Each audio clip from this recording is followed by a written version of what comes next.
எண்ணாமல் அது நமக்கு எந்தவித எதிர் விளைவுகளும் அளிக்காத மருந்து என்று நம்பிக்கை கொள்ள வேண்டும் என்கிறார் நம் டாக்டர் கௌதமன் அவர்கள். நம் விடையிலே வாழ நிகழ்ச்சியின் அடுத்த பகுதியாக வரவிருப்பது பல்லாண்டு வாழ்ந்திட. அன்பான கலைஞர் தொலைக்காட்சி நேயர்களுக்கு என்னுடைய இனிமையான காலை வணக்கங்கள். இன்றைக்கி நம்ம பார்க்கக்கூடிய தாவரம் பெரும்பாலும் பாரம்பரிய மருத்துவர்களிடையே மட்டுமல்ல, மாடர்ன் மெடிசன் அப்படின்னு சொல்லக்கூடிய அலோபதி மருத்துவர்களிடையே கூட மிக பிரசித்தமான ஒன்று. இப்படி எதை பற்றி இன்றைக்கி பார்க்க போகிறோன்னு கேட்டிங்கன்னா, கீழாநெல்லி அப்படின்னு சொல்லக்கூடிய அந்த செடி வகை தாவரத்தை பற்றி தான் பார்க்க போகிறோம். தரையிலிருந்து வளரக்கூடிய ரொம்ப அழகான சிறு சிறு இலைகள், அந்த இலைகளுக்கு பின்னால் பார்த்திங்கன்னா சிறு சிறு காய்களை கொண்டிருக்கக்கூடிய ஒரு மிகப்பெரிய அருமருந்து தான் அந்த கீழாநெல்லி. கீழாநெல்லியை பொறுத்தவரையிலும் அதோட உபயோகம் நம்ம எல்லாருக்குமே தெரியும். ஈரல் சம்பந்தப்பட்ட நோய்கள் ஏற்படும் போது, குறிப்பாக மஞ்சட்காமாலை சம்பந்தப்பட்ட நோய்கள் ஏற்படும் போது இதை மருந்தாக கொடுக்கக்கூடிய பழக்கம் அப்படிங்கிறது நம்ம எல்லோரிடையுமே இருந்து வரக்கூடிய ஒரு பழக்கமாக இருக்கிறது. ஈவன் ஈரல் சம்பந்தப்பட்ட நோய்கள் ஏற்படும் போது கூட எல்லாமே மற்ற மருந்துகளை உட்கொள்ளும் போது கூட கீழாநெல்லியை ஒரு தேவையான மருந்தாக, ஒரு அடிஷ்னல் மருந்தாக உபயோகப்படுத்தக்கூடிய வழக்கம் நம்மிடையே உண்டு. கீழாநெல்லியை பொறுத்தவரையிலும் வெறும் ஈரல் நோய்க்கு மட்டும்தான் அது மருந்து அப்படிங்கிறது ஒரு தவறான நினைப்பு.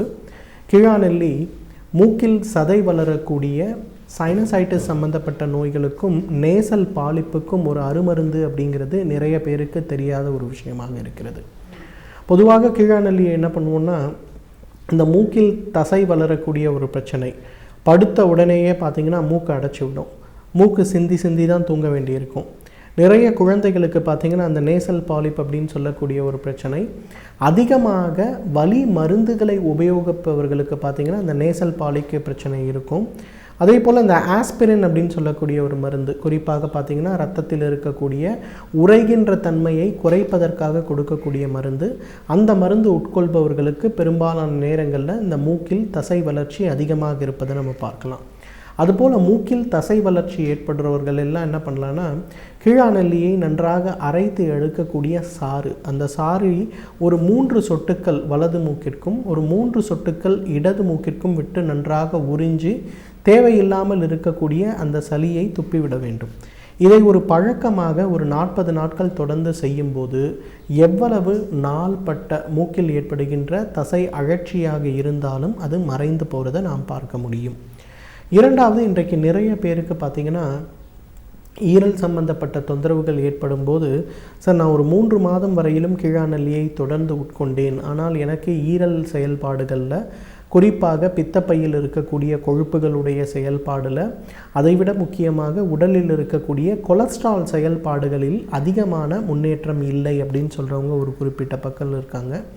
அதே போல் நிறைய பேருக்கு பார்த்திங்கன்னா அந்த கீழாநெல்லியுடைய கசைப்பு சுவை அதிகமாக பிடிப்பது கிடையாது. ஸோ இந்த மாதிரி இருப்பவர்களுக்கு பார்த்திங்கன்னா மிகச் சுலபமாக கீழாநெல்லியை எரித்து எடுக்கக்கூடிய அந்த சாம்பல், பொதுவாக பாரம்பரிய மருத்துவர்களிடையே மஞ்சள் காமாலை நோய்க்கு 3 நாட்களில் குணமளிக்கிறோன்னு சொல்லக்கூடிய பெரும்பாலான பாரம்பரிய மருத்துவர்கள் உபயோகப்படுத்தக்கூடியது என்னன்னு பார்த்திங்கன்னா இந்த கீழாநெல்லியை எரித்து எடுக்கக்கூடிய அந்த ஒரு சாம்பலாகத்தான் இருக்கும்.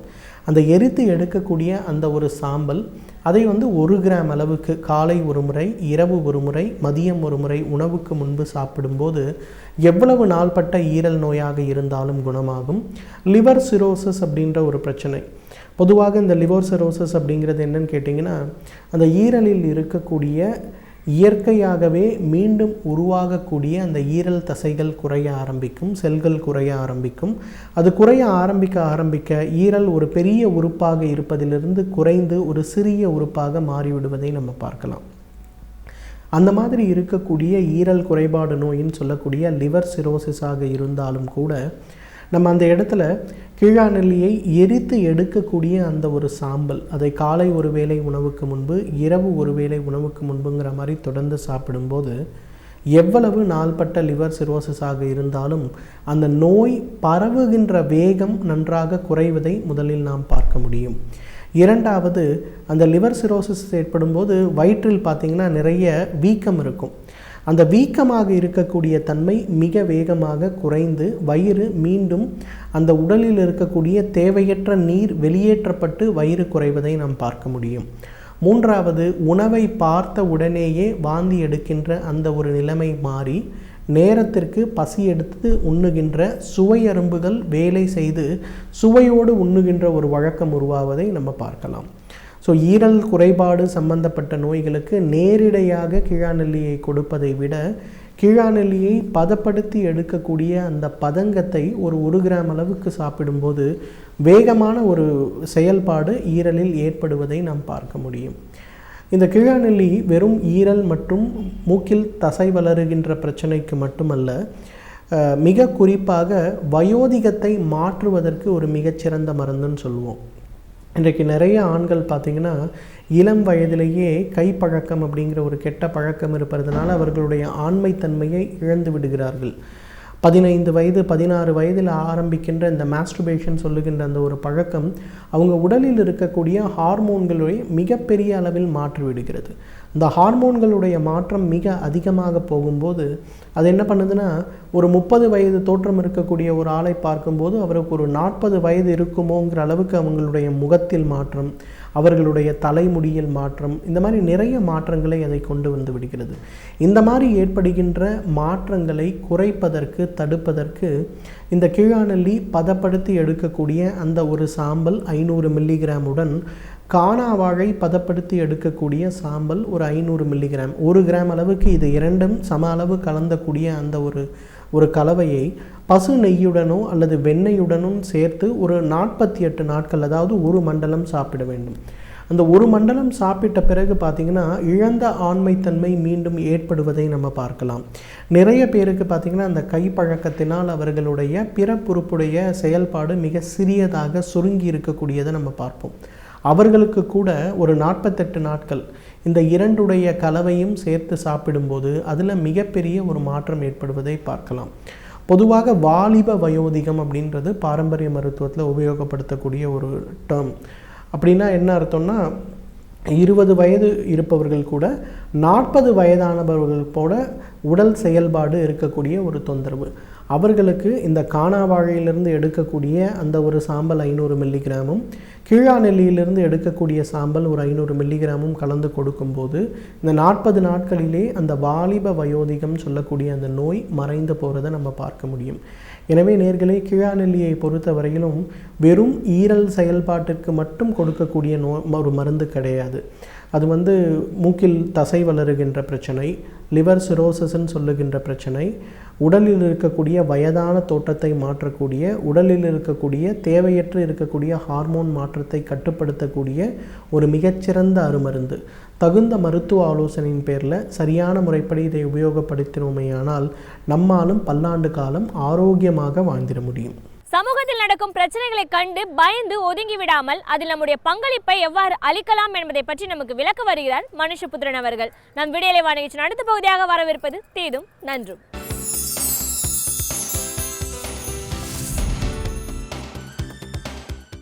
வணக்கம் நண்பர்களே, இன்னும் ஒரு இனிய காலை பொழுதில் தீதும் நன்றும் நிகழ்ச்சியில் உங்களை சந்திப்பதில் மிக்க மகிழ்ச்சி அடைகிறேன். சமீபத்தில் டெல்லி ஜவஹர்லால் நேரு பல்கலைக்கழகத்தில் கன்ஹையா குமார் என்கிற மாணவர் மீதும் மற்றும் சில மாணவர்கள் மீதும் தொடரப்பட்ட தேச துரோக வழக்கு பற்றி ஏற்கனவே நாம் பேசியிருக்கிறோம். அதாவது அவர்கள் பாகிஸ்தானிற்கு ஆதரவாக பல்கலைக்கழக வளாகத்தில் நடந்த ஒரு நிகழ்ச்சியில் கோஷம் எழுப்பினார்கள் என்று ஒரு வீடியோ பதிவு தொலைக்காட்சியில் காட்டப்பட்டு அதன் அடிப்படையில் அவர்கள் மீது கடும் நடவடிக்கை எடுக்கப்பட்டது.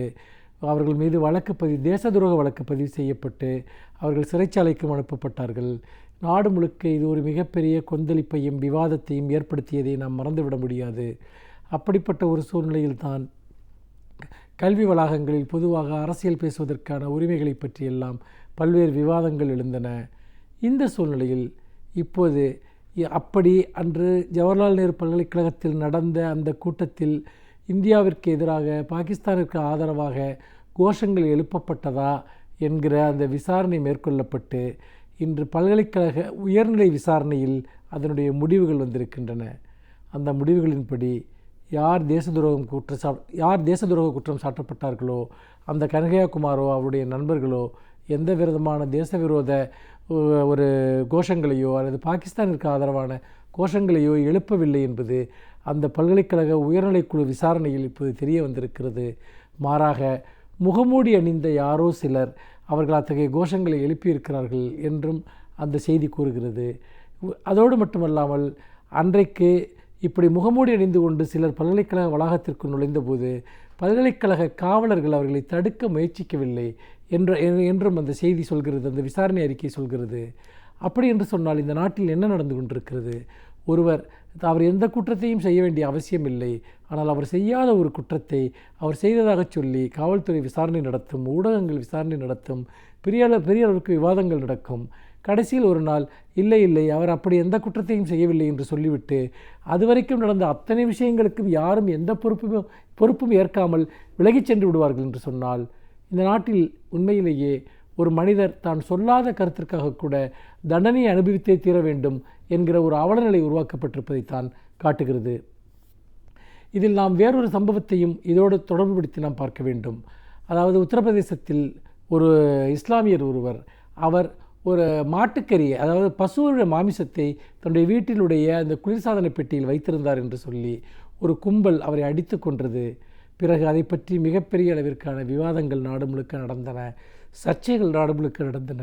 கடைசியில் அந்த ஃபாரன்சிக் ரிப்போர்ட், அந்த முதியவரனுடைய குளிர்சாதன பெட்டியில் இருந்த அந்த மாமிசம் எந்த மிருகத்தினுடைய மாமிசம் என்கிற அந்த ஃபாரன்சிக் ரிப்போர்ட் வந்தபோது அது உண்மையில் பசு மாமிசம் அல்ல, ஒரு ஆட்டு மாமிசம்தான் என்ற முடிவு வந்தபோது நிகழக்கூடிய அத்தனை விதமான பாதிப்புகளும் நிகழ்ந்து முடிந்துவிட்டன. இப்படி பொய்யான செய்திகளின் அடிப்படையில், வெறும் வதந்திகளின் அடிப்படையில் மிகப்பெரிய மோதல்கள் இந்த நாட்டில் தொடர்ந்து உருவாக்கப்படுகின்றன. முசாஃபர் நகரில் நடந்த கலவரம் கூட எங்கோ எடுத்த ஒரு வீடியோ காட்சியை, ஒரு புகைப்படத்தை சமூக வலைத்தளங்களில் வெளியிட்டு யாரோ இன்னொருவரை அடிப்பதை காட்டி இஸ்லாமியர்கள் தான் இந்துக்களை அடிக்கிறார்கள் என்று ஒரு பொய்யான ஒரு சித்திரத்தை உருவாக்கி அதன் மூலமாக ஒரு பெரிய கலவரத்தை உருவாக்கி முசாஃபர் நகரில் லட்சக்கணக்கான குடும்பங்களை அகதிகளாக மாற்றினார்கள். அவர்கள் தங்களுடைய இருப்பிடங்களை விட்டு வெளியேற வேண்டிய ஒரு மிகப்பெரிய ஒரு துயரச் சூழலை அன்றைக்கு உருவாக்கினார்கள். இப்படியாக வெறும் பொய்கள், உண்மைக்கு மாறான தகவல்களை இவ்வளவு பெரிய அளவிற்கு பரப்பி அதன் மூலமாக இவ்வளவு சமூக மோதல்களை நாம் ஏற்படுத்த முடியும் என்று சொன்னால் நாம் உண்மையிலேயே ஒரு அறிவார்ந்த சமூகமாக நாம் இருக்கிறோமா என்பதுதான் முக்கியமான ஒரு கேள்வியாக இருக்கிறது. இப்படியாக யாரோ ஒருவர் ஒரு முகமூடி அணிந்து கொண்டு வந்து ஒரு தேசவிரோத கோஷத்தை எழுப்பி அதன் மூலமாக ஒரு மாணவர்களை சிறைச்சாலைக்கு அனுப்பக்கூடிய அளவிற்கு செல்ல முடியும் என்று சொன்னால் உண்மையிலேயே நாம் எந்த பாதுகாப்பின் அடிப்படையில் நாம் இந்த நாட்டில் வாழ்வது என்கிற ஒரு கேள்வி எழுகிறது. இதில் இன்னொரு கவனிக்க வேண்டிய விஷயம் என்னவென்றால், கன்ஹையாகுமார் என்கிற அந்த மாணவர் கைது செய்யப்பட்ட போதே அந்த வீடியோ போலியான ஒரு வீடியோ என்பது ஆதாரத்துடன் நிரூபிக்கப்பட்டது.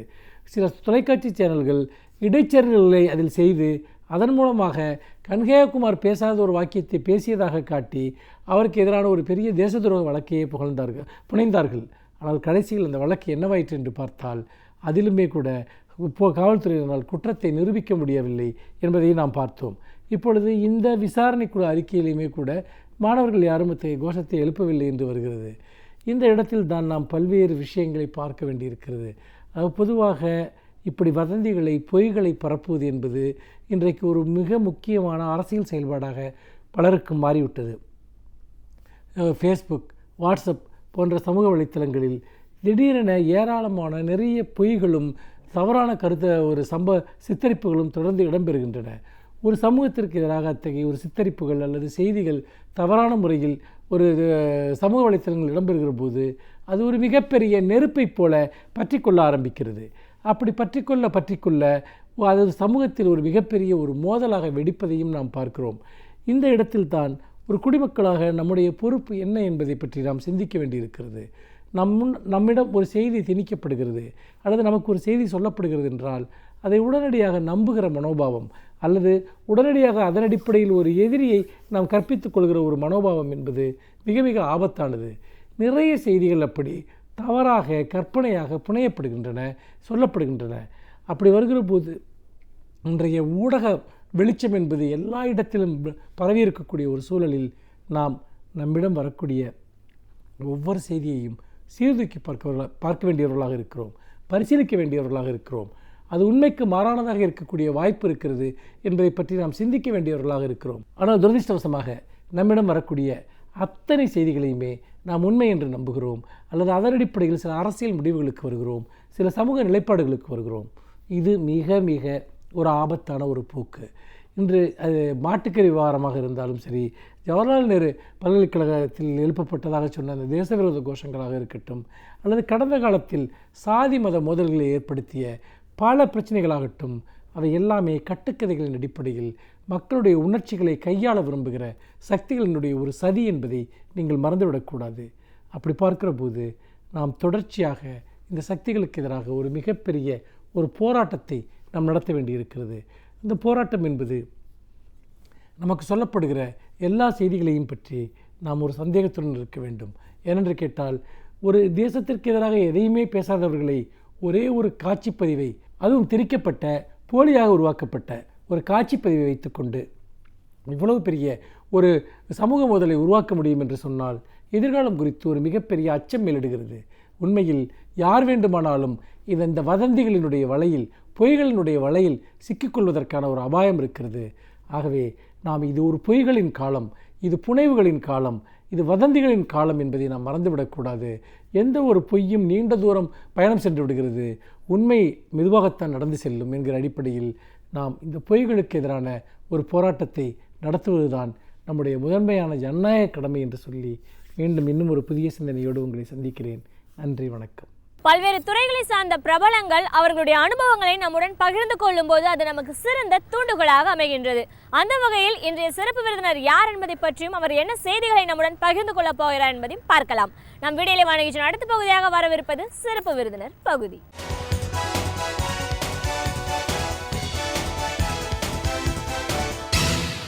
வணக்கம் நேயர்களே, விடியலை நிகழ்ச்சியின் சிறப்பு விருந்தினருக்கான நேரம் இது. இன்றைய சிறப்பு விருந்தினர் புற்றுநோய் அறுவை சிகிச்சை நிபுணர் டாக்டர் சரவணன் பெரியசாமி. புற்றுநோய் அப்படிங்கிறது என்ன, இந்த பாதிப்பு ஆரம்ப கட்டத்தில் எந்த மாதிரியான அறிகுறிகள்னால் நம்மளுக்கு தெரிய வரும், இதில் எத்தனை வகைப்படுது, இன்னைக்கு இருக்கிற சிகிச்சை முறைகள் என்னென்ன, இப்படி பல விஷயங்களை டாக்டர் கிட்ட கேட்டு தெரிஞ்சுக்கலாம். வணக்கம் டாக்டர். வணக்கம். புற்றுநோய் அறுவை சிகிச்சை நிபுணராக முதல்ல எங்கள் நிகழ்ச்சிக்கு உங்களை நாங்கள் வரவேற்கிறோம் சார். புற்றுநோய் அப்படின்னு சொன்னாலே இந்த வார்த்தையே எல்லாருக்கும் இன்னும் பயத்தை கொடுக்கக்கூடிய ஒரு விஷயமாக தான் பார்க்குறோம். இன்றைக்கி நிறைய நவீனத்துவம் இந்த துறையில் வந்திருக்கு. இது ஆரம்ப காலகட்டத்தில் நம்ம கண்டுபிடிச்சிட்டோம்னா இதை முழுமையாக தீர்க்கிறதுக்கான வாய்ப்புகள் இருக்குதுன்னு கூட எல்லாரும் சொல்கிறத பார்த்தாலும், ஒரு வீட்டில் ஒருத்தருக்கு கேன்சர் அப்படின்ற ஒரு விஷயம் வந்தாலே லைஃபே அவ்வளோதான் அப்படிங்கிற மாதிரி அந்த ஒரு நோயாளிக்கும் இருக்குது, அவங்க சுற்றி இருக்கிற மற்ற குடும்ப நபர்களுக்கும் ஒரு பெரிய அளவில் பாதிப்பை ஏற்படுத்தக்கூடியதாக தான் நம்ம பார்க்குறோம். இந்த புற்றுநோய் எந்த மாதிரியான வகைகள்லாம் நம்மளுக்கு வரதுக்கு வாய்ப்பு இருக்குது, அதுக்கு ஆரம்ப காலகட்டத்தில் எப்படி அறிகுறிகள் தெரிய வரும், அதோடைய நமக்கு சிகிச்சை முறை எவ்வளோ முக்கியத்துவம் வாய்ந்தது, இன்றைக்கி இதில் ஓரளவுக்கு நம்ம நம்மளோட லாஞ்சிவிட்டி, நம்ம லைஃப் இன்னும் இன்க்ரீஸ் பண்ணுறதுக்கான ஒரு வாய்ப்பு இருக்குதுன்னு சொல்கிறாங்க. அதுவே சந்தோஷமான ஒரு விஷயம்தான். ஒருத்தர் நோய் வாய்ப்பட்டு அடுத்த வருஷம் இறந்து போகிறவன்றதுக்கு ஒரு 10 வருஷம் வாழக்கூடிய ஒரு சாத்தியம் இருக்குங்கிறதே ஒரு ஆறுதலான ஒரு விஷயம்தான். அதுக்கு நம்ம எப்படி ஒரு மருத்துவர் அணுகணும், அதுக்கு சிகிச்சை முறைகள் என்ன, இப்படி நிறைய விஷயங்களை கருத்துக்களை எங்களோட நீங்கள் இன்னைக்கு முழுமையாக பகிர்ந்துக்கணும் சார். முதல்ல புற்றுநோய் பற்றி சொல்லுங்கள். இந்த நான் பயம் சொன்ன விஷயத்திலிருந்து இது எவ்வளோ தூரம் தீவிரமானது, எந்த வகைகள் எல்லாம் நம்மளை பாதிப்பை ஏற்படுத்தும்? இல்லை, நீங்கள் இந்த பயம்னு சொன்னீங்கல்ல, இதை முக்கியமாக ஒன்று புரிஞ்சுக்கணும். நீங்கள் இந்த பயம் பொதுமக்களுக்கு மட்டும் கிடையாது, டாக்டர் மத்தியிலையும் நிறைய உண்டு. புற்றுநோய் அப்படின்னாலே, ஒரு புற்றுநோய்னா எல்லாரும் மத்தியில் ஒரு பொதுவான அபிப்பிராயமே இது குணப்படுத்த முடியாத ஒரு வியாதி, இதுனா மரணம் நிச்சயம், உடனே நிச்சயம், மரணம்ன்றது ரொம்ப நாள் கழிச்சுலாம் கிடையாது, உடனே நிச்சயம் அப்படின்றதுனால எல்லாருமே இந்த மாதிரியான ஒரு அபிப்பிராயம் மருத்துவர்கள் நடுவுலையுமே நிறையவே இருக்குது. மருத்துவர்களுமே நிறைய பேர் நினைக்கிறாங்க, ஐயோ புற்றுநோய் டாக்டருக்கு படிக்கிறாரா, அது என்ன பெரிய பலன் இருக்க போகுது அந்த மாதிரி. பட் இந்த கடைசியான ஒரு 10-20 வருடங்களில் இதில் ஏற்பட்டிருக்க முன்னேற்றங்களில் எங்களுடைய மனநிலையவே நிறைய மாற்றிடுச்சு.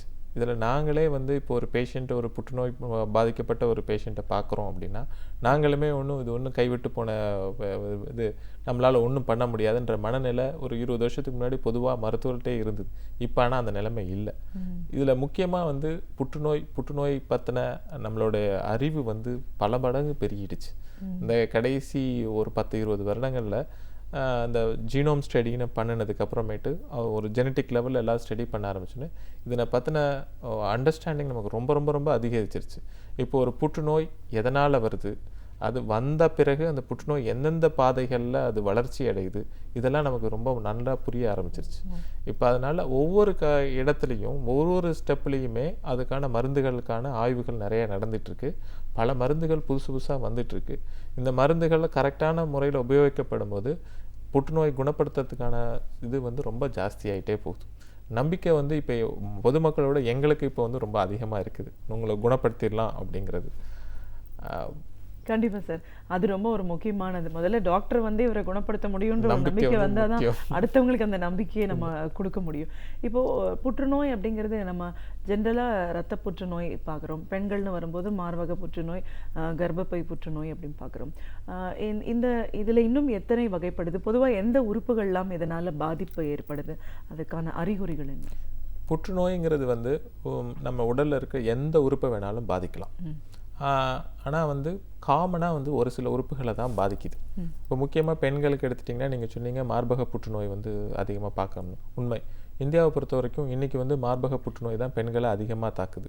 ஒரு கொஞ்சம் காலத்துக்கு முன்னாடி, ஒரு 10 வருஷத்துக்கு முன்னாடி கர்ப்பப்பை வாய் புற்றுநோய் தான் அதிகபட்சமாக பெண்களை தாக்கிட்டு இருந்தது. இதுக்கெல்லாம் ஒரு சில காரணங்கள் இருக்குது, ஏன் ஒரு உறுப்பை மட்டும் அது புற்றுநோய் அதிகமாக தாக்குதுங்கிறதுக்கு. பட் வந்து பொதுவாக பார்க்க போகிறீங்க அப்படின்னா இந்த புற்றுநோயானது எந்த உறுப்பை வேணாலும் தாக்கலாம். அதுக்கு சில வளர்ச்சி பாதைகள் இருக்குது. அந்த பாதைகள் மாற்றம் அடையும் போது அந்த உறுப்பில் ஒரு புற்றுநோய் உருவாகுது. பட் ஆனால் புற்றுநோய் எந்த உறுப்பில் உருவாகினாலும் கூட அதை வந்து அதுக்கு ஸ்டேஜஸ் இருக்குது. ஒரு ஸ்டேஜில் வந்து அந்த உறுப்புக்குள்ளேயே மட்டும் இருக்கிற ஸ்டேஜ் வந்து ஆரம்ப ஸ்டேஜ்ன்றோம். அந்த உறுப்பை விட்டு கொஞ்சம் பரவி பக்கத்தில் இருக்கிற நெருங்கிய உறுப்புகளுக்கோ இல்லை நெறிக்கட்டிகளுக்கோ பரவும்போது அது locally advanced local disease. But அந்த உறுப்பு சார்ந்த இடங்களில் மட்டுமே இருக்குது. பட் ஆனால் கொஞ்சம் அட்வான்ஸ்டாக இருக்குதுன்னு சொல்கிறோம். மூன்றாவதாக வந்து எல்லா இடங்களுக்கும் பரவன பிறகு வர வியாதி. அது வந்து தலையிலேருந்து கால் வரைக்கும் எங்கே வேணாலும் பரவலாம். பட் குறிப்பாக எல்லா புற்றுநோயுமே நுரையீரலுக்கும் கல்லீரலுக்கும் அதிகமாக பரவுது. அதுக்கு அடுத்து எலும்புகளுக்கு அதிகமாக பரவு. இந்த இதில் வரும்போது தான் நம்மளால் குணப்படுத்த முடியாது. அந்த மாதிரி ஒரு ஸ்டேஜில் இருக்குது.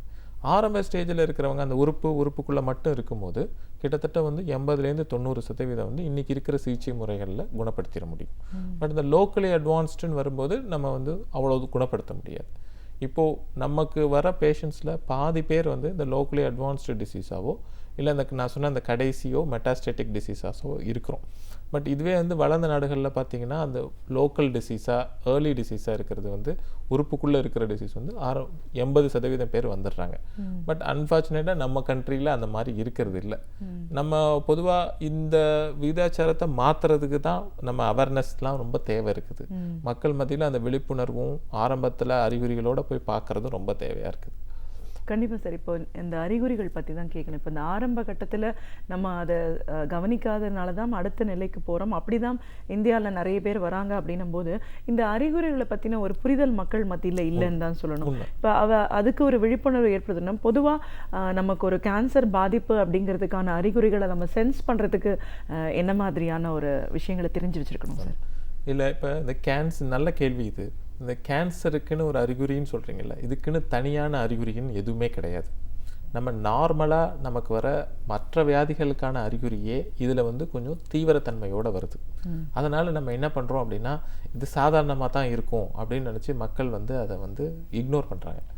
இப்போது உறுதியாக நம்ம சொல்ல போனால் 6 கார்டினல் சிம்டம்ஸ் அப்படின்னு 6 முக்கியமான அறிகுறிகள் அப்படின்னு சொல்லுவோம். அதில் முதல் அறிகுறி என்னென்னா ஆறாத புண். ஒரு புண்ணு நமக்கு வந்து நாக்கில் வரதோ காலில் வரதோ கையில் வரதோ ரொம்ப ரொம்ப சாதாரணமான ஒரு விஷயம். எல்லாருமே அந்த புண்ணை வந்து வருது 2 நாளில் ஆறி போயிடும் அப்படின்னு விட்டுடுவோம். பட் இதே புண்ணு 2 வாரத்துக்கு மேலே ஆறாமல் அப்படியே கண்டினியூஸாக இருந்துச்சுன்னா அது புற்றுநோயாக இருக்கிறதுக்கான ஒரு வாய்ப்பு இருக்குது. அது புற்றுநோயாக தான் இருக்கணும்னு இல்லை, அது புற்றுநோயாக கூட இல்லாமல் கூட இருக்கலாம். இந்த மாதிரி இதனால் மக்கள் என்ன பண்ணுறாங்க, ஒரு புண்ணு இருக்குதுன்னா அது சாதாரண புண்ணாக தான் இருக்கும்னு சொல்லி அதில் வலி கிடையாது, அதனால் தொந்தரவு கிடையாது அப்படிங்கிறதுனால அதை அப்படியே வளர்த்துக்கிட்டே போகிறாங்க. இப்போ ஒரு இத்தினூண்டு புண்ணு நாக்கில் வரும்போது மருத்துவர் அணுகி ஒரு பயாப்சி எடுத்து அதை ப்ரூவ் பண்ண முடிஞ்சுது அப்படின்னா உடனே குணப்படுத்திட முடியும். அதே புண்ணையே வளர விட்டு அதை எல்லா பக்கம் பரவி எலும்புகளை அரித்து நெறிக்கட்டிகளுக்கு பரவன பிறகு வந்ததுன்னா அதை குணப்படுத்துறது முடியாது. ஆனால் இந்த அவேர்னஸ் வந்து நம்மகிட்ட கம்மியாக தான் இருக்குது.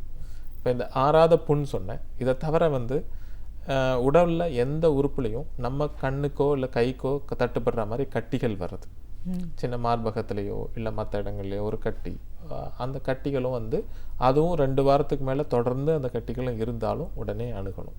3வது, எந்த ஒரு துவாரத்து வழியாக இரத்த போக்கு வருது. இப்போ நார்மலாக வந்து பெண்களுக்கான மாதவிடாயே வந்து அதிகமாக வர்றதோ இல்லை நடுவில் வர்றதோ, இதை தவிர வந்து மலம் போகிற இடத்துல ரத்தம் போகிறதோ இல்லை மூக்கில் ரத்தம் வருதோ இல்லை இருமி சளி துப்பும் போது அதில் ரத்தம் வருதோ, இதில் ஏதாவது ஒன்று இருந்ததுன்னா உடனே மருத்துவரை அணுகணும். இந்த சிம்டம் கூட உடனே வந்து பயப்பட வேண்டிய அவசியம் இல்லை. இது எல்லாமே வந்து புற்றுநோயாக தான் இருக்கணும்னு ஒன்றும் இல்லை. நார்மலான இன்ஃபெக்ஷன்லேயே கூட சளி துப்பும் போது ரத்தம் வரலாம், இல்லை பைல்ஸ் அந்த மாதிரி தொந்தரவுகள்லையும் கூட ரத்தம் வரலாம்.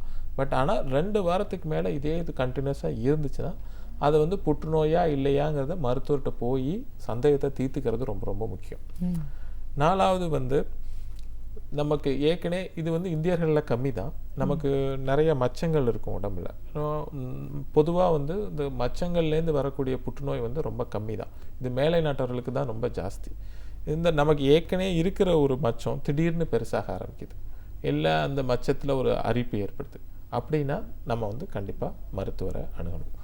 5வதாக வந்து எந்தவித காரணமுமே இல்லாமல் டக்குன்னு உடல் இளைச்சி போகிறது, ஒரு சிக்னிஃபிகண்ட்டாக ஒரு 10% மேலே உடல் இளைச்சி போகிறது, அதே மாதிரி பசி இல்லாமல் இருக்கிறது, இது 2 இருந்தாலும் உடனே வந்து மருத்துவரை அணுகலாம்.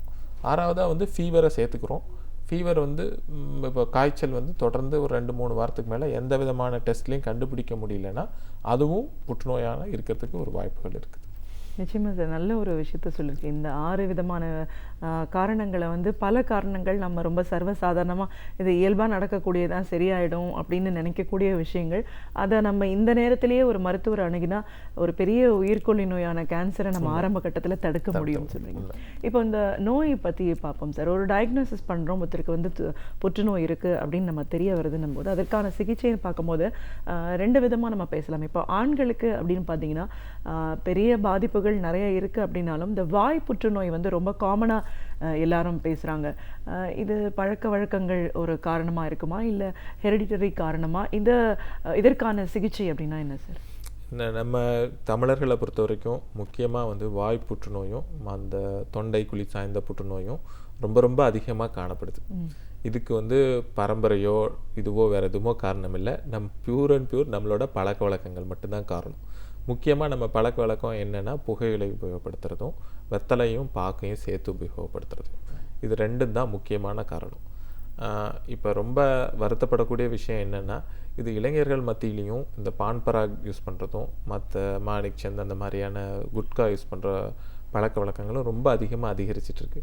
இதனால் வந்து 30 வயசு 35 வயசுலலாம் குணப்படுத்த முடியாத புற்றுநோய் பாதிக்கப்பட்டவங்களை வந்து நம்ம பார்க்குறோம். இது வந்து இந்த பழக்க வழக்கங்கள் எந்த மாதிரி இருக்குதோ அதை சார்ந்து தான் புற்றுநோயும் வருது.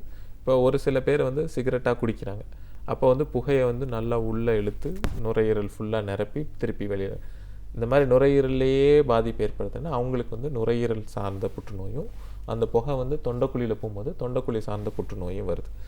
இப்போது இந்த வெத்தலை பாக்கு புகையிலையை போட்டு வாயில் போட்டு துப்புறவங்க வந்து ஒரு சில பேர் வந்து அதை வாயிலேயே ஒரு ஓரத்தில் வச்சுக்கிறாங்க, இல்லை நாக்கு கடியிலையோ இல்லை கண்ணை பகுதியிலையோ வச்சுக்கிறாங்க. எந்த பகுதியில் அது ரொம்ப இருக்குதோ அந்த பகுதியில் அது வருது. அந்த மாதிரி அந்த அந்த தாடையவோ இல்லை நாக்கு பகுதியோ இந்த புற்றுநோய் பாதிக்கப்படுது. இந்த யூஸ்வலாக இந்த புகையிலையினால் வர புற்றுநோய் வந்து ஒரு படிப்படியாக மாறி தான் புற்றுநோயாக மாறுது. புற்றுநோய்க்கு முன்னாடி ப்ரீ மெலிக்னன்ட் லீஷன்ஸ்ன்னு சொல்கிறோம். அந்த மாதிரி சப்மியூகோசல் ஃபைப்ரோசிஸ், லூக்கோப்ளேக்கியா, எரித்ரோப்ளேக்கியா, இந்த மாதிரி ஆரம்ப அறிகுறிகள் ஒரு சில பேர்த்துக்கு மட்டும்தான் தெரியுது, எல்லாத்துக்கும் இந்த மாதிரி ஆரம்ப அறிகுறிகள் இல்லை. அதனால் புகையிலையே போடாமல் இருக்கிறது மட்டும்தான் வந்து மிக மிக முக்கியமான ஒரு விஷயமா இருக்கணும். இப்போ ஏற்கனவே எனக்கு புகையிலை பழக்கம் இருக்குது, என்ன சார் டாக்டர் நான் பண்ணட்டும் அப்படின்னா உங்கள் வாயையும் நுரையீரலையும் தொண்டைகளையும் பீரியாடிக்கலாக செக் பண்ணிக்கிறது ரொம்ப ரொம்ப அவசியம். ஏன்னா நீங்கள் இன்றைக்கி புகையிலையை நிறுத்தினா கூட இன்னும் ஒரு 5 வருஷத்துலேருந்து 10 வருஷம் வரைக்கும் புற்றுநோய் வர்றதுக்கான ரிஸ்க்கு இருந்துக்கிட்டே தான் இருக்குது. 10 வருஷம் கழித்து தான் ஒரு புகையிலை உபயோகிக்காதவங்களுக்கு என்ன ரிஸ்க் இருக்கோ அந்த அளவுக்கு குறையுது. அதனால் ஒரு 10 வருஷத்துக்கு திருப்பி போய் பார்த்து நான் சொன்ன அந்த ப்ரீ மெலிக்னன்ட் லீஷன், கேன்சருக்கு முந்தின லீஷன்ஸ் ஏதாவது வந்திருக்கா, இல்லை கேன்சரே வந்திருக்காங்கிறத தொடர்ந்து ஒரு 3 மாதமோ 6 மாதத்துக்கு ஒரு தடவையோ ஒரு நல்ல புற்றுநோய் நிபுணரை பார்த்து தெரிஞ்சுக்கிறது நல்லது. இப்போ ஒருத்தருக்கு புற்றுநோய் பாதிப்பு டாக்டரை போய் நம்ம பார்த்தோம்னா சொல்லிடுறாங்க you are affected from by cancer அப்படின்னு சொல்கிறாங்க. இந்த நிலையில் இருக்கிற அவருக்கு எந்த அளவுக்கு நம்ம சிகிச்சை மூலமாக ஓரளவுக்கு அவரோட லைஃபுக்கு அஷூரன்ஸ் கொடுக்க முடியும்? இப்போ இது வந்து பொதுவாக பதில் சொல்கிறத விட தனித்தனி உறுப்புகளாக பதில் சொல்கிறது தான் ரொம்ப தெளிவாக இருக்கும். இப்போது இதே இது வந்து சில இரத்த புற்றுநோய், வாய் புற்றுநோய் கேட்குறீங்க. வாய் புற்றுநோயை பொறுத்த வரைக்கும் அது எந்த ஸ்டேஜில் நம்ம போய் மருத்துவர் அணுகிறோங்கிறது தான் ரொம்ப ரொம்ப முக்கியமாக இருக்குது. ஆரம்ப ஸ்டேஜில் போனீங்கன்னா கிட்டத்தட்ட 80% வந்து கண்டிப்பாக குணப்படுத்திட முடியும். ஆரம்ப சதவீதத்தில் போகும்போது இந்த முகம் விகாரப்படுறது வந்து ரொம்ப குறையும். ஆப்ரேஷன் பண்ண வேண்டியிருக்கும், இல்லை ரேடியேஷன் கதிர்வீச்சு சிகிச்சை 2 மூலமாகவும் ஆரம்ப ஸ்டேஜில் குணப்படுத்திடலாம். ஏதாவது ஒன்று போதும். ஒரு உறுப்பில் வந்து ஒரு சின்னதாக ஒரு புற்றுநோய் இருக்கும்போது ஏதாவது ஒரு இதை யூஸ் பண்ணால் போதும், ஆப்ரேஷனையோ இல்லை கதிர்வீச்சையோ. அதில் ஆப்ரேஷன்னாலும் கொஞ்சமாக தான் ஆப்ரேஷன் பண்ணி அந்த கட்டியை எடுக்க வேண்டியிருக்கும். கதிர்வீச்சுனாலும் ஓரளவுக்கு டோஸ் கொடுத்தா போதும். பட் அதே இது வந்து அட்வான்ஸ்டாக போகும்போது 2ஐயும் சேர்த்து உபயோகப்படுத்த வேண்டியிருக்கும். அறுவை சிகிச்சையும் சேர்த்து யூஸ் பண்ண வேண்டியிருக்கும், கதிர்வீச்சையும் சேர்த்து உபயோகம் பண்ண வேண்டியிருக்கும். அப்போ வந்து அதிகமான தாடை எலும்பு எடுக்கிறது, நாக்கில் பாதை எடுக்கிறது, முகம் விகாரப்படுறதுக்கான வாய்ப்புகள் ரொம்ப ஜாஸ்தியாகுது. அதனால் ஆரம்ப ஸ்டேஜ் நீங்கள் பார்த்தீங்கன்னா கிட்டத்தட்ட வந்து ஒரு 80% பேர் குணப்படுத்திட முடியும். 100 பேர் வந்தாங்கன்னா ஆரம்ப ஸ்டேஜில் 80%க்கு ஒன்றும் ப்ராப்ளம் இல்லாமல் போய்டும். இதே இது நான் சொன்ன அந்த லோக்கலி அட்வான்ஸில் வந்தாங்கன்னா ஒரு 30% பேரை தான் குணப்படுத்த முடியும். அந்த அளவுக்கு வந்து அது ரொம்ப தீவிரமான வியாதியாக மாறிடுது அந்த ஆரம்ப ஸ்டேஜுக்கும் அந்த லோக்கலி அட்வான்ஸ்டு ஸ்டேஜுக்கும். இந்த பழக்க வழக்கங்கள்னால நுரையீரலும் பாதிக்கப்படுது அப்படின்னு சொன்னீங்க. இப்போ நுரையீரல் புற்றுநோய் பாதிக்கப்பட்டவர்களுக்கு சிகிச்சை அப்படின்னு வரும்போது இதுனா முகம்லாம் விகாரப்படுதுன்றீங்க, அவங்களோட ரெகுலர் ரொட்டீனும் ரொம்ப பாதிக்கப்படும் இல்லைங்களா? ஸோ அதில் அப்படி ஒரு பிரச்சனைனா நுரையீரல் பாதிப்பு எப்படி சார்? நுரையீரல் பாதிப்புலேயும் நான் சொன்னது தான், ஆரம்ப ஸ்டேஜில் இருக்கும்போது ரொம்ப ஆரம்ப ஸ்டேஜில் இருக்கும்போது அறுவை சிகிச்சை மூலமாக அதை வந்து குணப்படுத்துறது நல்லாயிருக்கும். பட் இந்த வாய் புற்றுநோய்க்கு இல்லாத ஒன்று என்னென்னா, நுரையீரலில் வந்து கீமோதெரப்பி அப்படின்ற மருந்து மூலமாக குணப்படுத்துறது வந்து வாய்ப்புகள் கொஞ்சம் ஜாஸ்தியாகுது. பட் ரொம்ப குறைச்ச பேர் தான் வாய் புற்றுநோயாவது வாயில் ஒரு புண்ணை பார்த்துட்டு வந்துடுறாங்க மக்கள் சீக்கிரமாக. பட் நுரையீரலை பொறுத்த வரைக்கும் ரொம்ப குறைச்ச பேர் தான் வந்து அந்த ஆரம்ப ஸ்டேஜில் வர்றாங்க.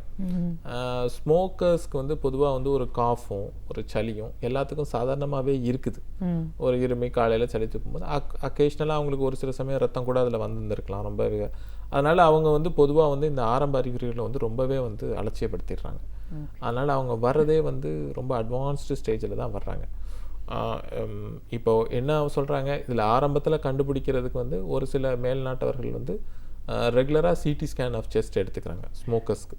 அந்த மாதிரி எடுக்கும்போது ஆரம்பத்தில் கண்டுபிடிக்க முடியுது. அதனால் வர்றவங்க மோஸ்ட்லி நம்ம கண்ட்ரியில் அட்வான்ஸ் ஸ்டேஜில் வர்றதுனால இவங்களுக்கு அறுவை சிகிச்சைங்கிறது வந்து முடியாமல் போகிற கட்டத்தில் தான் வர்றாங்க.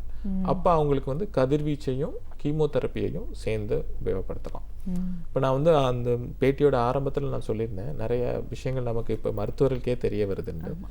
இப்போ லங் கேன்சரை பொறுத்த வரைக்கும் அந்த மாதிரியான பல விஷயங்கள் நமக்கு வந்து தெரிய வந்திருக்கு. அதில் வந்து EGFR அப்படின்ற ஒரு மார்க்கர் வந்து ரொம்ப முக்கியமாக நமக்கு தெரியுது. அதுக்கான மருந்துகள் இன்றைக்கி இருக்குது.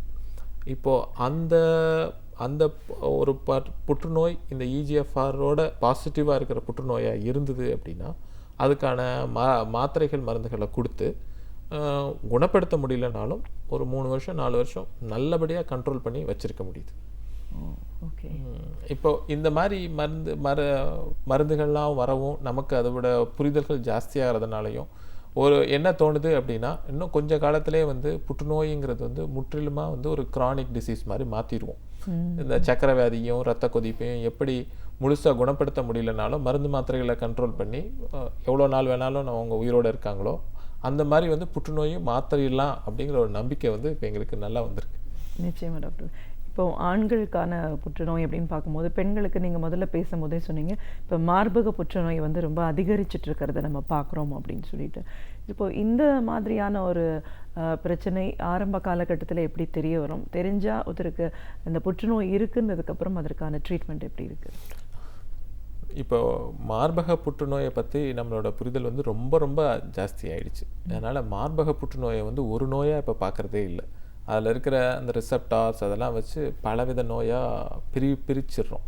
அதனால் இப்போ மார்பக புற்றுநோய் வந்து வருது அப்படின்னா அதுலேருந்து ஒரு சிறு சதையை எடுத்து அதை பரிசோதனைக்கு அனுப்பிச்சோம் அப்படின்னா அது வந்து இவங்க எந்த மாதிரியான டைப்பான கேன்சர் இருக்காங்க, எந்தெந்த மருந்துகளுக்கு இவங்க குணப்படுத்த முடியும் அப்படிங்கிறது தெளிவாக தெரியுது.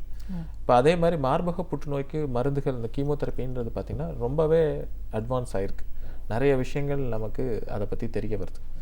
ஆனாலும் இந்த காலகட்டத்தில் வந்து மார்பக புற்றுநோய்க்கு அறுவை சிகிச்சை இல்லாமல் ஒரு வைத்தியங்கிறது வந்து கிடையாது. அறுவை சிகிச்சைன்றது வந்து ரொம்ப ரொம்ப முக்கியமான ஒரு பங்காக இருக்குது அந்த குணப்படுத்துறதுல. பட் அறுவை சிகிச்சை அப்படின்னா ஒரு காலத்தில் வந்து நம்ம மார்பகத்தை முழுசாக எடுக்கிறது மட்டும்தான் பண்ணிகிட்டு இருந்தோம். இப்போது அது வந்து குறைஞ்சிக்கிட்டே போகுது. இப்போ வந்து 2 ஆப்ஷன் இருக்குது அவங்களுக்கு. ஒன்று வந்து மார்பகத்தை முழுசாக எடுத்துக்கிறது, இன்னொன்று வந்து பிரஸ்ட் கன்சர்வேஷன் தெரப்பின்றது. அதில் வந்து அறுவை சிகிச்சையே வந்து நவீன முறையில் பண்ணுறது நிறைய டெவலப்மெண்ட்ஸ் வந்துருச்சு. அதில் வந்து மார்பகத்தை அப்படியே வச்சுட்டு கட்டியையும் அதை சுற்றி இருக்கிற சில நார்மல் டிஷ்யூஸையும் மட்டும் ஆப்ரேஷன் பண்ணி நம்ம எடுத்துட்டு ஒரு பார்க்குறதுக்கு எந்தவித வித்தியாசமும் இல்லாத மார்பகம் மாதிரியே ஏற்படுத்தி கொடுக்குறது. பட் இந்த மாதிரி ஒரு வைத்தியம் பார்க்கணும் அப்படின்னா ரொம்ப ரொம்ப ஆரம்ப ஸ்டேஜில் வந்தால் தான் முடியும். நான் சொன்ன மாதிரி இந்த லோக்கலி அட்வான்ஸ்டு ஸ்டேஜில் வரும்போது இந்த மாதிரியான விஷயம் பண்ண முடியாது. அந்த நேரத்தில் நம்ம மார்பகத்தை எடுக்க தான் வேண்டியிருக்கும். ஆனால் அவங்களுக்கு இன்னொரு ஆப்ஷன் இருக்குது. மார்பகத்தை ரீகன்ஸ்ட்ரக்ஷன் பண்ணிக்கலாம். பிளாஸ்டிக் சர்ஜரி மூலமாக உடல்லேருந்து மற்ற இடங்கள்லேருந்து சதைகளை எடுத்து மார்பக இடத்துல வச்சு மார்பகம் மாதிரியே உருவாக்கலாம். அந்த ஆப்ஷன் அவங்களுக்கு இருக்குது. கன்சர்வேஷன் இல்லைனாலும் ரீகன்ஸ்ட்ரக்ஷன் ஆப்ஷன் அவங்களுக்கு இருக்குது. இப்போ இந்த பெண்களுக்கு அப்படின்னு நம்ம சொல்ல வரும்போது இன்னைக்கு லேட்டஸ்ட் டெக்னாலஜியில் இதற்கான ஒரு வேக்சின் கூட வந்திருக்கு அப்படின்னு சொல்கிறாங்க. இது வந்து ஆரம்ப காலத்தில் அந்த டீனேஜர்ஸ்லேயே நம்ம இந்த இன்ஜெக்ஷன் போட்டால் பின்னாடி கர்ப்பப்பை புற்றுநோய் வர்றதுக்கான சாத்தியம் குறைவு அப்படின்றாங்க. இல்லை முழுமையாக இல்லைன்னு கூட. இது எவ்வளோ தூரம் உண்மை சார்? அதாவது நம்ம கண்ட்ரியை பொறுத்த வரைக்கும் நம்ம வந்து டெவலப்பிங் நேஷன்ஸில் வரோம். நம்ம நாட்டில் வந்து கர்ப்பப்பை வாய் புற்றுநோய் தான் மிக அதிக அளவில் பெண்களை பாதிச்சுட்டு இருந்துச்சு. பட் இப்போ ரீசெண்ட் டைம்ஸில் நம்ம மேல்நாட்டு உணவு வகைகள் பல வகைகளை ஃபாலோ பண்ணுறதுனால நமக்கு கர்ப்பப்பை வாய் புற்றுநோய் வந்து 2வது இடத்துக்கு போய் மார்பக புற்றுநோய் வந்து முதல்ல வந்திருக்கு. அதனால் கர்ப்பப்பை வாயோட புற்றுநோயோட தன்மை வந்து குறைஞ்சிருச்சுன்னு கிடையாது. அதோட இது வந்து தீவிரமாக தான் இருக்குது. இப்போ பார்த்தீங்கன்னா அந்த கர்ப்பப்பை வாய் புற்றுநோய்க்கு என்ன காரணம்னா ஹியூமன் பேப்பிலோமா வைரஸ் அப்படிங்கிற ஒரு நுண்கிருமி தான் காரணம். இந்த நுண்கிருமியானது எல்லாரையும் கிட்டத்தட்ட 80% பாப்புலேஷனை பாதிக்குது. நம்மளை அறியாமலே நமக்கு வருது. பட்டு மோஸ்ட்லி வந்து நம்மளை அது பாதித்த பிறகு எந்த விதமான பிரச்சனையுமே கொடுக்காம எல்லார்ட்டேருந்து உடம்புலேருந்து வெளியேறிடுது. இல்லை அதை பாட்டுக்கு இருக்குது, ஆனால் பிரச்சனை கொடுக்கறதில்ல. ஒரு குறைச்ச சதவீதம் பேருக்கு மட்டும்தான் அது வந்து உடல்விலே தங்கி இருந்து பல மாற்றங்கள் அதை ஏற்படுத்தி பிற்பாடு வந்து அது வந்து புற்றுநோயாக மாறுது. இதுக்கான டைம் வந்து அதை எடுத்துக்கிற நேரம் வந்து கிட்டத்தட்ட 10 வருஷம். அதனால் ஆனால் இது வந்து மிக மிக எளிய முறையில் இந்த இன்ஃபெக்ஷனால் பாதிப்பு ஏற்படுதா இல்லையாங்கிறத நம்ம ஒரு மிக மிக பேப்ஸ்மியர்ன்ற ஒரு எளிய டெஸ்ட்டில் கண்டுபிடிச்சிட முடியும். இந்த 10 வருஷத்தில் எங்கே வேணாலும் நடுவில் கண்டுபிடிச்சிட முடியும். அப்படி கண்டுபிடிச்சோம்னா இந்த நோயோட தாக்கத்தை முற்றிலுமாக நிறுத்திட முடியும். அவங்களுக்கு இந்த பாதிப்பு வராமல் தடுத்துட முடியும். இல்லை அப்படியே பாதிப்பு இருந்தால் கூட அதனால் வந்து மரணம் ஏற்படாதபடி நிச்சயமாக நம்ம தவிர்த்திட முடியும். ஆனால் அன்ஃபார்ச்சுனேட்லி நம்ம கண்ட்ரியில் அந்த பாப்ஸ்மியர் டெஸ்ட் வந்து அந்தளவுக்கு பெருசாக மக்களை ரீச் பண்ணல. அதுக்கப்புறம் இப்போ அதுக்கும் முன்னாடி அதை தடுக்கிறதுக்கு வந்திருக்கிறது தான் இந்த வேக்சினேஷன். நீங்கள் சொன்ன வேக்சினேஷன் இது வந்து இப்போ இந்த ஹெச்பிவிலே வந்து பல டைப் இருக்குது. இதில் வந்து 2 டைப்பு தான் முக்கியமாக வந்து புற்றுநோயை ஏற்படுத்து. இந்த 2 டைப்புக்கும் அகெயின்ஸ்டாக 2 விதமான வேக்சின் இன்றைக்கி வந்திருக்கு. இந்த வேக்சினோட எஃபிகசி வந்து இன்னும் முழுசாக நமக்கு வந்து ஸ்டடீஸில் தெரிய வரல. பட் தெரிஞ்சிருக்கிற ஆரம்பகட்ட ஸ்டடீஸில் வந்து கண்டிப்பாக இது வந்து எஃபெக்ட் இருக்குன்னு தான் நம்பிக்கை வருது. ஆனால் இது வந்து என்னென்னா பாப்புலேஷனில் நிறைய பேர் இதை எடுத்துக்கணும். 16-17 வயசில் இருக்கிறவங்க நிறைய பேர் இதை எடுத்துட்டு அந்த நோய் வந்து ஒருத்தர்ட்டேருந்து ஒருத்தர் பரவுறதை வந்து தடுக்கணும். இப்போ போலியோக்கு எப்படி நம்ம வந்து எல்லாருக்கும் கொடுத்து போலியோவே நம்ம கண்ட்ரியில் இல்லாதபடி பண்ணிட்டோமோ, ஹெச்பிவியை முழுசாக பண்ண முடியலனாலும் இதை வந்து அதிகபட்ச பேர் எடுத்துக்கும் போது அது ஒருத்தர்ட்டேருந்து ஒருத்தர் பரவுறது, இந்த பர்டிகுலர் ஸ்ட்ரெயின் பரவுறது குறைஞ்சு அதோட தாக்கமும் குறையிறதுக்கு வாய்ப்புகள் இருக்குது. பட் இது வந்து நம்ம இப்போ எடுக்க ஆரம்பித்தா பலன் நாளைக்கே தெரியுமானா தெரியாது. 10 வருஷம் 15 வருஷம் ஆகும் இதோட பலன் தெரியறதுக்கு. இப்போ நீங்கள் இந்த பேப்ஸ்மேர் பற்றி சொன்னீங்க. இப்போ ஒருத்தருக்கு இந்த புற்றுநோய் பாதிப்பு இருக்குது அப்படின்னு இருந்ததுன்னா ஒரு 10 வருஷத்துக்கு அப்புறம் தான் அவருக்கு அது வரப்போகுது அப்படின்னும் போது நம்ம இப்போ ஒரு 30 வயசில் இந்த பேப்ஸ்மேர் டெஸ்ட் பண்ணுறது எவ்வளோ தூரம் நம்மளுக்கு ரிசல்ட்டை காமிச்சு கொடுக்கும் சார்? இல்லை, அதை தான் நான் சொன்னேன். இப்போ நார்மலாக இந்த புற்றுநோய் வரவே போகிறதில்ல அப்படிங்கிறவங்களுக்கு இருக்கிற பேப்ஸ்மியரோட இது மைக்ரோஸ்கோப் கீழே வச்சு பார்க்கும்போது இருக்கிற விஷயங்களுக்கும் நாளைக்கு உங்களுக்கு வரப்போகுதுங்கிறதுக்கும் நிறைய வித்தியாசம் இருக்குது. இப்போ இது வந்து சிஐஎன் அப்படின்னு சொல்கிறோம், சர்வைக்கல் இன்ட்ராஎபித்தீலியல் நியோப்ளேசியா அப்படிங்கிறது வந்து இப்போ புற்றுநோய்க்கான முந்தைய கட்டம். இந்த சிஐஎனையே 3ஆக பிரிக்கிறோம், 1, 2, 3ங்கிறது. இப்போ வந்து நார்மலாக இருக்கிறவங்களுக்கு நார்மல்னு சொல்லிடலாம், இல்லை கொஞ்சம் அப்நார்மலாக பாதிப்பு இருக்கிறவங்களுக்கு சிஐஎன் 1, 2, 3 அப்படின்னு பிரித்து சொல்லலாம். இப்போ இதில் இந்த 3ல் இருக்கிறவங்களுக்கு கண்டிப்பாக புற்றுநோய் வந்துடும். நார்மலாக இருக்கிறவங்களுக்கு கம்மியாக வரும், 1ல் இருக்கிறவங்களுக்கு வரலாம், வராமலே அப்படியே இருக்கலாம். அதுக்கு சில எளிய மருத்துவங்கள் பண்ணால் போதும். இந்த 2லையும் 3லையும் இருக்கிறவங்களுக்கான புற்றுநோய் வரத்துக்கான வாய்ப்புகள் வந்து மிக மிக அதிகம். இப்போ 100 பேர் எடுத்திங்கன்னா 80-90 பேர்த்துக்கு வந்துடும், புற்றுநோய் வந்துடும். அதனால் அந்த குறிப்பிட்ட மக்களுக்கு மட்டும் சிஎன் 2ஓ 3ஓ இருந்துச்சுன்னா ஒரு அறுவை சிகிச்சை மூலமாக அந்த பாதிக்கப்பட்ட அந்த கர்ப்பப்பை வாயை மட்டுமோ எடுக்கலாம். அதிலே வந்து முற்றிலுமாக குணமாயிடுது. அது திரும்பி அவங்களுக்கு புற்றுநோய் வர்றதே கிடையாது. ஓகே, அதனால தான் அதோட முக்கியத்துவத்தை பற்றி நான் சொல்கிறேன். நிச்சயமாக சார். இதை பற்றின ஸ்டடீஸ் நிறைய வந்துட்டே இருக்குது அப்படின்னும் போது இப்போ வேக்சின் வரைக்கும் வந்திருக்கும். ஸோ ஓரளவுக்கு நம்ம அதை எராடிகேட் பண்ணுறதுக்கான வாய்ப்புகள் இருக்குதுன்னு சொல்லலாம். இப்போ மற்ற உறுப்புகள் அப்படின்னு நம்ம பேசும்போது சார், இப்போ சமீப காலமாக நம்மளோட உணவு பழக்க வழக்கங்களாலேயும் மற்றதுனாலேயும் தெரியல, இந்த கோலன் கேன்சரை பற்றி சொல்கிறாங்க. இது எவ்வளோ தூரம் பாசிபிள்? இதை எப்படி டயக்னைஸ் பண்ணுறோம்? சிம்டம்ஸ்? உணவு பழக்க வழக்கங்களால புற்றுநோய் அதிகரிக்கிறதுங்கிறது வந்து ரொம்ப உண்மை. அது வந்து கண்டிப்பாக வந்து ஜாஸ்தி ஆகிட்டே தான் இருக்குது. நம்ம வந்து மேல்நாட்டு உணவு பழக்கங்களை உபயோகப்படுத்துகிறோம். மேல்நாட்டு உணவு பழக்கங்கள்ன்ற போது ரிஃபைன்டு ஃபுட்ஸ் யூஸ் பண்ணுறோம். நம்மளோட நார்ச்சத்து கம்மியாகவும் ரிஃபைன்மெண்ட்னால நிறைய அந்த கெமிக்கல்ஸ் ஆடடாகவும் நம்ம யூஸ் பண்ணுறோம். இதனால தான் வந்து இப்போ உலகளாவிய லெவலில் வளர்ந்த நாடுகளில் புற்றுநோயோட இது வந்து எண்ணிக்கை வந்து மிக அதிகமாக இருக்குது வளரும் நாடுகளோடு கம்பேர் பண்ணும்போது. அவங்க கிட்டத்தட்ட ஒரு 100 பேர் பாதிக்கப்பட்டாங்கன்னா நமக்கு அதுக்கு 10-20 பேர் தான் பாதிக்கப்படுறோம். அந்தளவுக்கு டிஃப்ரென்ஸ் இருக்குது நமக்கும் அவங்களுக்கும். பட் நம்ம கொஞ்சம் கொஞ்சமாக அவங்களுக்கு மாற நமக்கும் வந்து அந்த புற்றுநோயால் பாதிக்கப்படுறவங்களோட அளவு வந்து கூடிக்கிட்டே போகுது. நீங்கள் கோலன் கேன்சர் பற்றி சொன்னீங்க. கோலன் கேன்சர் வந்து உணவு வகையில் கண்டிப்பாக வருது.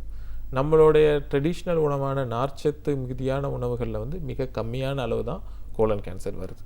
பட்டு நார்ச்சத்து கம்மியாகவும் ரிஃபைன்டு ஃபுட்ஸ் ஜாஸ்தியாகவும் இந்த ரெட் மீட் அப்படின்னு சொல்கிற மட்டன் அதெல்லாம் சாப்பிட்றதுனாலையும் இதோட தாக்கம் வந்து அதிகமாக வருது.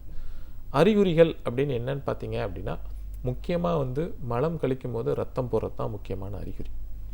அந்த பாதி பேர் வந்து அந்த ரத்தம் போக்கு வரும்போது இது பைல்ஸாக இருக்கும், இல்லை இதாக இருக்கும், மூலமாக இருக்கும் அப்படின்னு சொல்லி அதை இக்னோர் பண்ணிடுறாங்க. சில பேர் வந்து அதை அணுகுனா கூட பைல்ஸ்க்கு மட்டுமே ட்ரீட்மெண்ட் எடுத்துக்கிட்டு இருக்காங்க.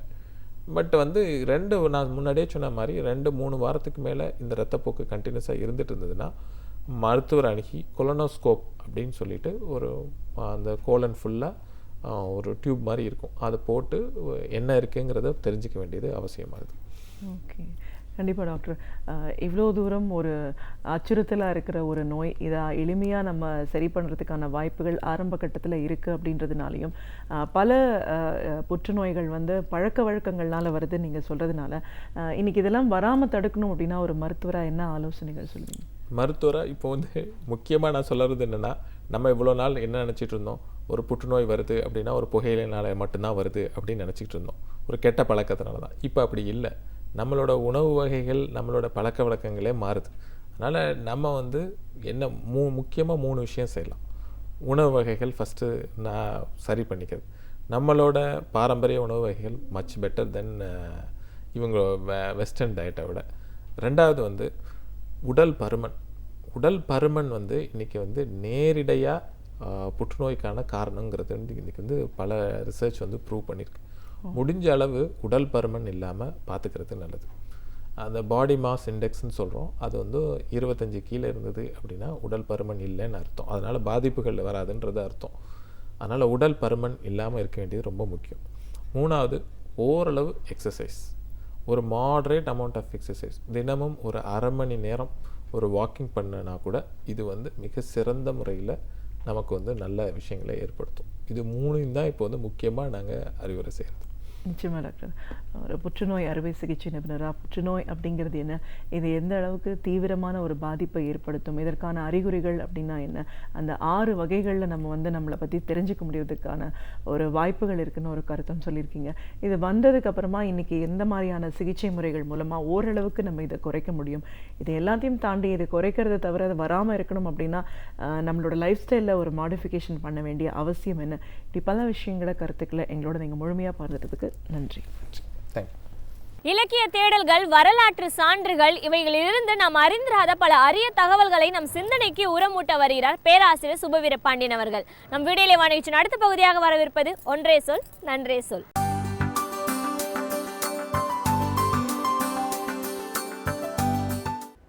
அனைவருக்கும் வணக்கம்.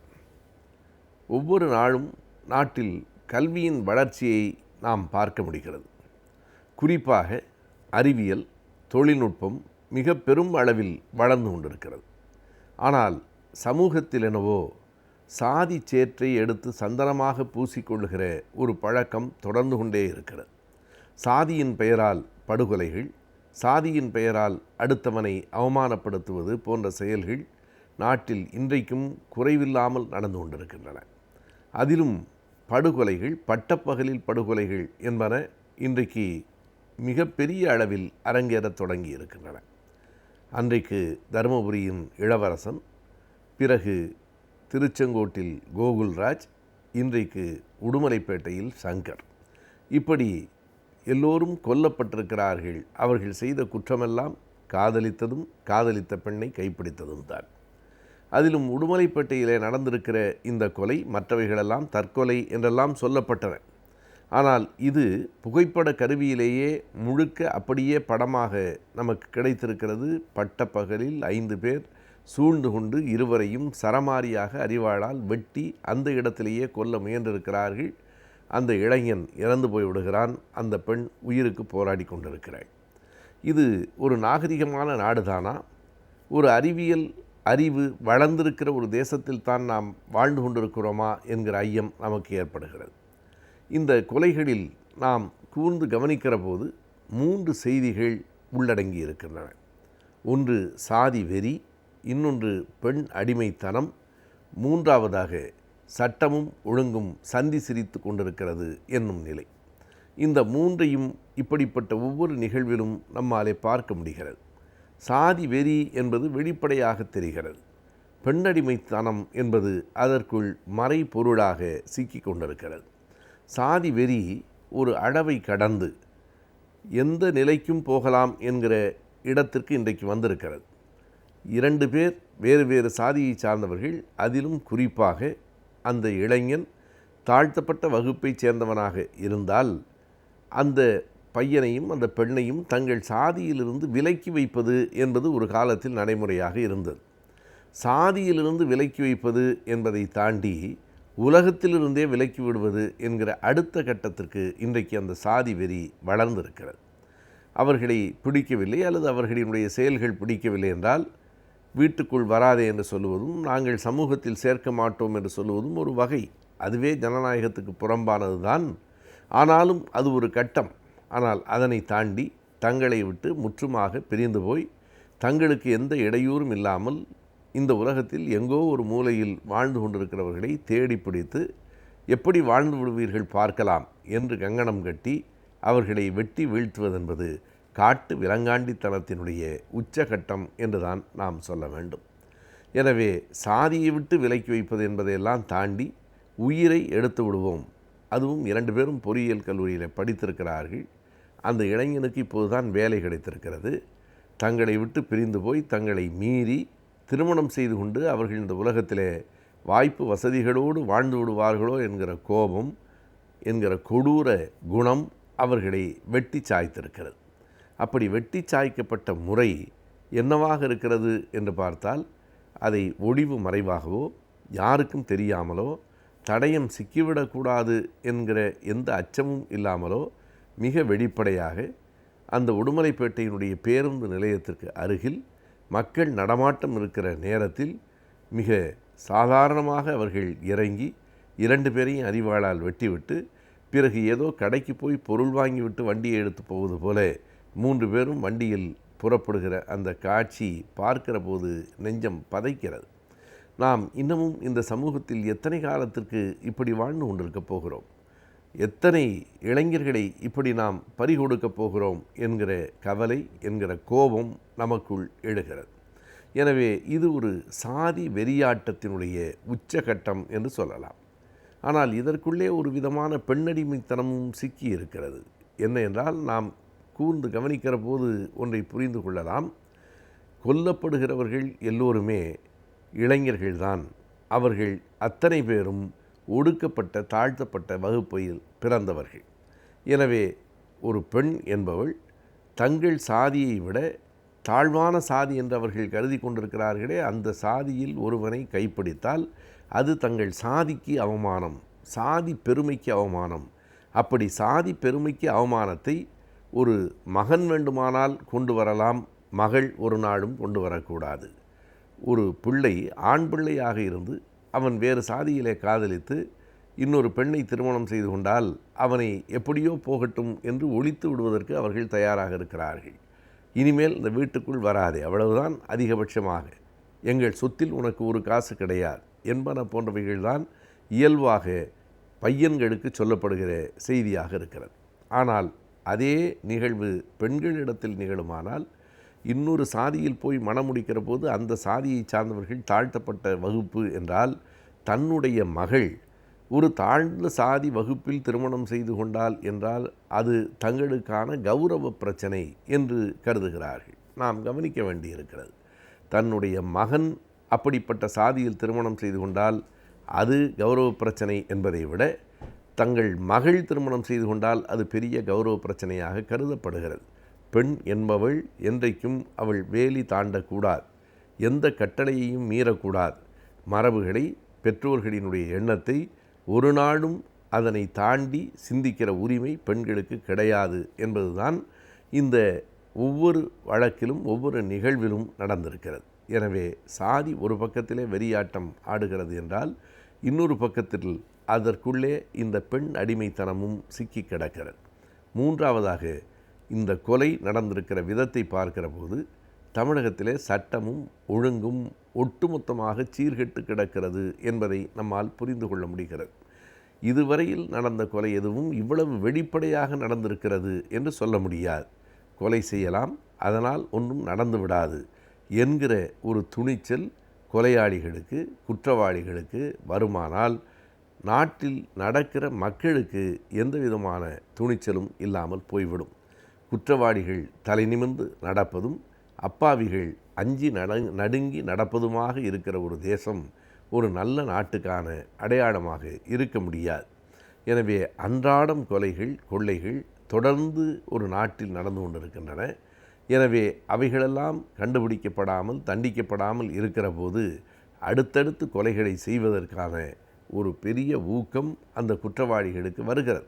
அதனாலே தான் இப்படி சாதி அடிப்படையில் நடக்கிற இந்த ஆணவ கொலைகளும் கூட மறைமுகமாக நஞ்சு கொடுத்தோ மற்றவர்களுக்கு தெரியாமலோ நடக்கிறது என்கிற நிலையிலே இல்லாமல் வெட்ட வெளியில் பட்ட பகலில் அத்தனை பேரும் பார்த்து கொண்டிருக்கிற போது வெட்டி சாய்த்து விட்டு அவர்கள் அந்த இடத்திலிருந்து புறப்பட்டு போவார்கள் என்றால் இந்த நாடு எவ்வளவு மோசமான நிலையில் சட்டம் ஒழுங்கை பார்த்து கொண்டிருக்கிறது என்பதும் புரிகிறது.